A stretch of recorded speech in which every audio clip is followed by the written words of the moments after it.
৩৬০ জনের বাহিনী নিয়ে জিহাদের উদ্দেশ্যে শায়খ জালালউদ্দিন কুনিয়াই যুক্ত হলেন সাতগাঁওয়ের গভর্নর নাসিরউদ্দিনের বাহিনীতে।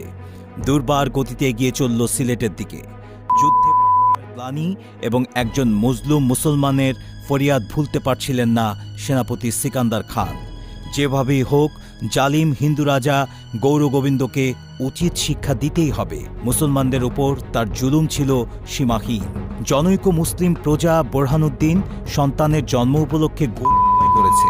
এ সংবাদ যখন রাজা গৌরগোবিন্দের দরবারে পৌঁছালো, তখন রাজা তাকে ধরে আনার আদেশ দিল। তারপর রাজার আদেশে তার নবজাতক শিশুকে জব্দ করা হয় আর বোরহানুদ্দিনের ডান হাত কেটে ফেলা হয়। দুঃখে কষ্টে জর্জরিত নিরুপায় বোরহানুদ্দিন বিচার নিয়ে যায় গৌড়ের সুলতান শামসুদ্দিন ফিরোজ শাহের দরবারে।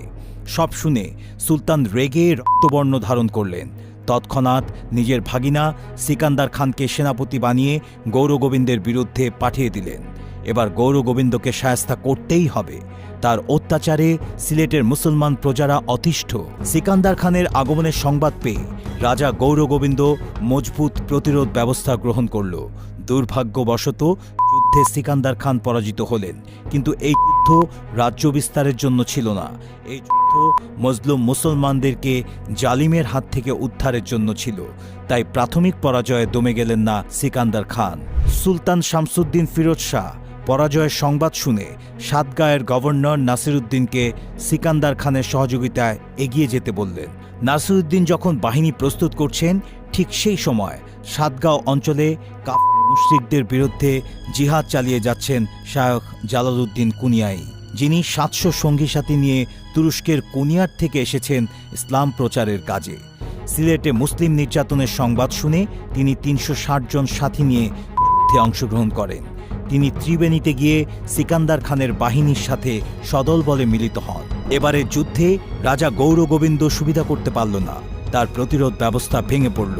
শায়খ জালালউদ্দিন বাহিনীর বিশেষ রণকৌশলতার সামনে শোচনীয়ভাবে পরাজিত হল রাজা। কোনো উপায় না পেয়ে আসামের পার্বত্য অঞ্চলে পালিয়ে যান বাঁচাল রাজা গৌরগোবিন্দ। আল্লাহু আকবার ধ্বনিতে মুখরিত হয়ে গেল চারদিক। মুসলমানরা সিলেট এবং তার আশপাশের অঞ্চলগুলো জয় করে ফেললেন। ১৫১২ খ্রিস্টাব্দে উৎকীর্ণ একটি শিলালিপিতে সিলেট বিজয়ের বার্তা সুন্দরভাবে উল্লেখিত হয়েছে। শাইখুল মাশায়েখ মখদুম শায়খ জালাল মুজাররাদ ইবনে মোহাম্মদের অনুকম্পায় শ্রীহট শহর ও পার্শ্ববর্তী এলাকায় ইসলামের প্রথম বিজয় সম্পন্ন হয় সিকান্দার খান গাজীর হাতে এবং সুলতান ফিরোজ শাহ দেহলভির শাসনামলে ৭০৩ হিজরি সনে। ইনি সেই শায়খ জালালউদ্দিন কুনিয়াই, যাকে আমরা শাহজালাল মুজাররাদ ইয়ামেইনি রহমতুল্লাহ আলাইহি বলে চিনি। সিলেটে জাঁকজমকপূর্ণ মাজারে যিনি চিরনিদ্রায় শায়িত। সারা দেশ থেকে মানুষ এই মাজার দর্শনার্থে উপস্থিত হন সিলেটে। তার পুরো নাম জালাল মুজাররাদ ইবনে মোহাম্মদ। তার জন্মস্থান সম্পর্কে ঐতিহাসিকদের মাঝে বেশ মতানৈক্য রয়েছে। আমরা যদিও তাকে ইয়েমেনের বাসিন্দা হিসেবে ইয়ামেনি বলে থাকি, কিন্তু এটি প্রশ্নবিদ্ধ। ১৫০৫ খ্রিস্টাব্দে উৎকীর্ণ হোসেন শাহের আমলের একটি শিলালিপিতে তার সম্পর্কে কিছু অতিরিক্ত তথ্য পাওয়া যায়। জেমস ওয়াইজ শিলালিপিটি আবিষ্কার করেন এবং হেনরি ব্লকম্যান কর্তৃক তা প্রকাশিত হয়। তাতে শাহজালাল সম্পর্কে বলা হয়েছে, উচ্চ মর্যাদা সম্পন্ন শ্রেষ্ঠতম আবেদ শাহজালাল মুজাররাদ কুনিয়াই।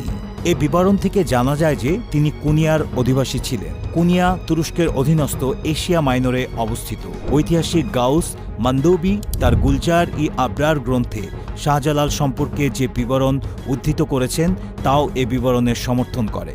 গাউস মান্দৌবি মূলত শায়খ আলী শেরের শারহি নুজহাতুল আরওয়াহ নামক গ্রন্থের ভূমিকা অবলম্বনে শাহজালাল সম্পর্কে তথ্যাদি লিপিবদ্ধ করেছেন। শায়খ আলী শের নিজেকে হজরত শাহজালালের সাথী ও শিষ্য শায়খ নুরুল হুদা আবুল কেরামতের বংশধর বলে দাবি করেন। গ্রন্থটি ১৬১৩ খ্রিস্টাব্দে অর্থাৎ হজরত শাহজালালের ইন্তেকালের ৩৫০ বছর পর রচনা করা হয়েছে। তার বর্ণনা মতে শাহজালাল তুর্কিস্তানে জন্মগ্রহণ করেন এবং তিনি সায়েদ আহমেদ ইয়েজবির খলিফা ছিলেন। এখানে আমরা শাহজালালের জন্মস্থানের যে পরিচয় পাই তা শিলালিপির বর্ণনার সাথে অনেকাংশে মিলে যায়, কারণ শিলালিপিতে উল্লেখিত কুনিয়া এশিয়া মাইনরে অবস্থিত। এশিয়া মাইনর তুর্কিদের অধীনস্থ থাকায় সম্ভবত গ্রন্থাকার একে তুর্কিস্তান মনে করেছেন। একথা মেনে নিতে হলে হজরত শাহজালালের জন্মস্থান